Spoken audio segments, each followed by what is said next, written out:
Qu'est-ce que vous pensez du départ des Verts du gouvernement le mois dernier? Louise vous demande, n'aviez-vous pas raison, pardon, avant tout le monde? Et Martin vous demande, le parti ne navigue-t-il pas selon les désirs de Cécile Duflot et de la firme, entre guillemets? Écoutez, je répondrai volontiers à ces questions-là. Réinvitez-moi dans 15 jours, quand les élections européennes seront terminées. L'Europe est rien que l'Europe? Non, c'est pas que l'Europe est rien que l'Europe. C'est que je voudrais pas qu'on nationalise, je le reproche aux autres. C'est-à-dire qu'on a peu d'espace pour parler d'Europe.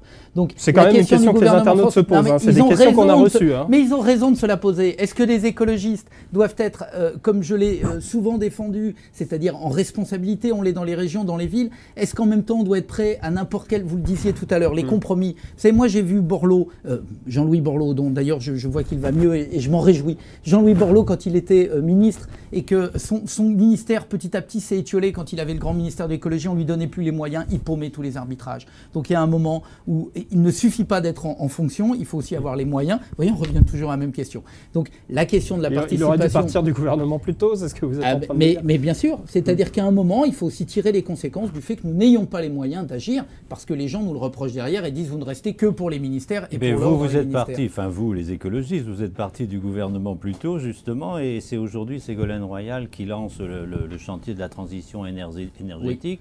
Oui. D'abord, est-ce que c'est bien que ce soit un plan national, pourquoi pas européen, et est-ce que les 100 000 emplois promis, ça vous convient? Alors écoutez, là aussi, c'est quels moyens elle mettra en face. Je répète, moi je peux promettre 500 000 emplois si je ne dégage pas les financements pour ça, si la contribution climat-énergie n'est pas augmentée, parce que là on est à 7 € la tonne, c'est-à-dire absolument pas dans les conditions qui permettront de financer cette transition énergétique. Donc si les moyens suivent, bien sûr que cette transition énergétique est indispensable à tous les niveaux, donc dans les villes, dans les régions, en France et en Europe. C'est-à-dire que tout ça est lié. Donc on soutiendra la grande loi sur la transition énergétique dès lors que cette loi sera à la hauteur des enjeux et des ambitions. Donc si Ségolène Royal la tient, c'est parfait. Pour le moment, j'ai juste quelques inquiétudes sur la question du financement et la taxe poids lourd en est une des illustrations les plus récentes.